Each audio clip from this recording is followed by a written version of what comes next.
Now I invite Dr. Minu Mathen to talk to about the PC rent management during Topical Phaco Goldentips in going ahead. Dr. Minu, please. Thank you, Dr. Soni. Many of the steps have been shown by Matthew Kurian, and we'll just see. Topical is different. When you are doing topical, it is slightly different from under block. Under block means you don't have to care at all whether patient will get pain or not. Your steps have to be proper. But then if it is topical, your steps also have to be proper, and also the patient should not feel that there is something wrong or extra going on, causing some irritation or pain or discomfort. So manage that part first, and then go for your, anyway it's going to take some more time and some more different manipulations than what you normally do for a phaco.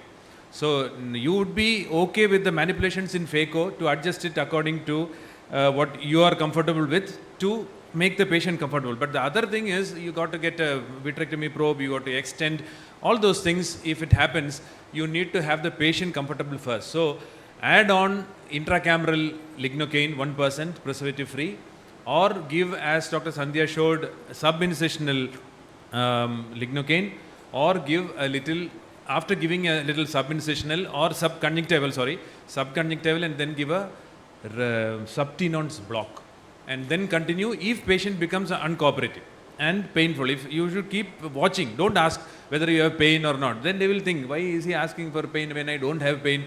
So look for signs of patient becoming uncomfortable, squeezing the other eye, moving the eye, and all those things, and somehow they'll move their leg like this, fold. All those things are signs to make you feel that patient is getting more uncomfortable. So during all these steps, you can have posterior capsule rupture. And in some cases, you can have eye movements helping you. See, when you have a PC blowout and you're thinking what to do, okay, you'll take out the phaco probe. Then patient will also just adjust his eye and help you in letting your nucleus just fall off, you know. So that also can help if you do topical anesthesia. So there are different ways patients can help you. So on a lighter mode, then see, once you have comforted the patient, then the standard principles of PC rent happens. Do not withdraw. Identify your posterior rent, posterior capsule rupture, and then stop irrigation and don't withdraw. Don't shallow the chamber. Put in dispersive viscoelastic. Identify your rent, and if it is small piece left, extend the corneal incision. That is easier. So it doesn't cause much of pain. You don't have to cut conjunctiva. Close your incision. Do a bimanual vitrectomy.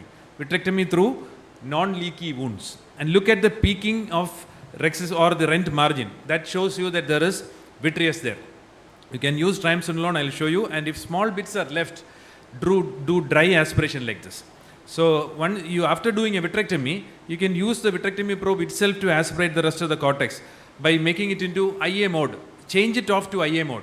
And if vitreous comes, make it a cut IA, change it to eye aspiration and then cut. But that's a little difficult. Change it to an aspiration mode. If you get vitrectomy, change to vitrectomy mode. This is triamcinolone. Little bit of triamcinolone where you have doubt. If you pour in triamcinolone, even if it's diluted 1 in 5 or 1 in 4, it will go directly into the vitreous. After doing a vitrectomy, it will cause intractable glaucoma and all those things later. So don't pour this one so much of triamcinolone should not go into the vitreous. That is the point. Here again, doing a PAL. Again, you have to anesthetize the conjunctiva by giving a subconjunctival there, and then only cut conjunctiva. Conjunctiva touching is always painful, whatever anesthesia you give topically. And then here it's a mature cataract. So mature cataracts can have this posterior polar cataracts hiding behind. So please look at the posterior polar cataracts. When you chop this, you see that central white zone there. It will become more prominent now. If you can notice the central white zone. So if that is there, be careful in rotation. See, I don't find any problem, so I am keeping on chopping.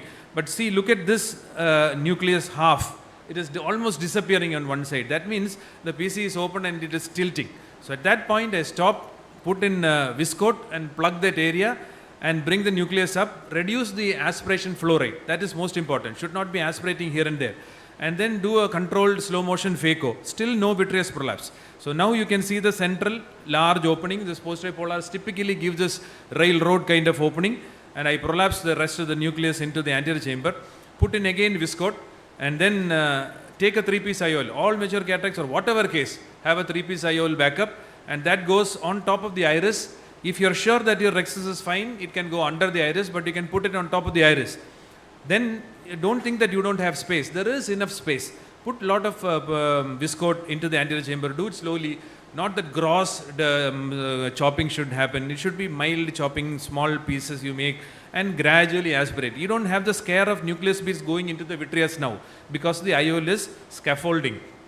After that, to dilate your pupil and then see for cortex and then use the vitrector. Even if you don't have a vitreous prolapse, I do a vitrectomy there to take off all the viscode, because a lot of viscode has been pumped in, and that if it stays there can cause unnecessary iritis in glaucoma and all those things. So I use a vitrectomy probe to aspirate, and as and when vitreous comes, you aspirate the vitreous also. Again, as Dr. Sandhya was showing, when you are aspirating cortex from the PC, you can get a PC rupture, but then don't take out your irrigation. Stop there, and patient will squeeze when you take out irrigation, shallowing, and then that's enough to open up the PC completely. So keep the irrigation there and then inject and form the chamber, and then only take out your irrigation. So this is not a topical case, but I'm just showing you where you can have a PC run. See, this kind of shooting in of foldable IOLs, or this haptic which is turned the other way around and it is sweeping across the PC, then also that can cause a PC rupture if you do not load the lenses properly. Here again, this is the problem here. See, if you notice here, the lens which is loaded improperly, or when the injector tip, plunger tip overrides the optic, then you will feel more pressure and you will give more pressure and suddenly it will give way.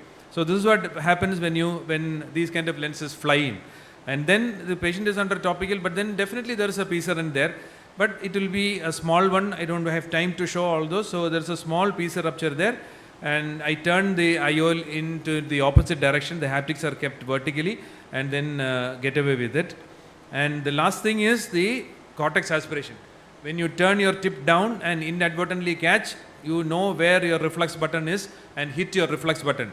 Without knowing reflex button, where the reflex button is, don't do phaco. Remember where it is. And the last point is the small opening in the posterior capsule here. If you think that shallowing the chamber will cause extension, overinflation will also cause extension. See, look at what I have done. I have overinflated. See the helon coming out. See the PC which has opened up completely. So don't hyperinflate also. I'll show that once more in slow motion. This is the large opening which has been created because of hyperinflating the anterior chamber. So this becomes such a big rent just because you have hyperinflated. And this is just to show this can be. Thank you very much. We don't have time for all those. Thank you, Dr. Minu, for showing us the management in various pieces and in various forms of topical phaco.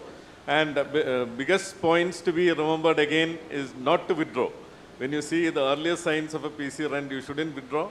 Always inject OVD and plug the PC rent from vitreous coming up. And second again, overinflation also can lead to extension of the PC rent. See, one point, Sonia, I wanted to tell about the injection of the lens.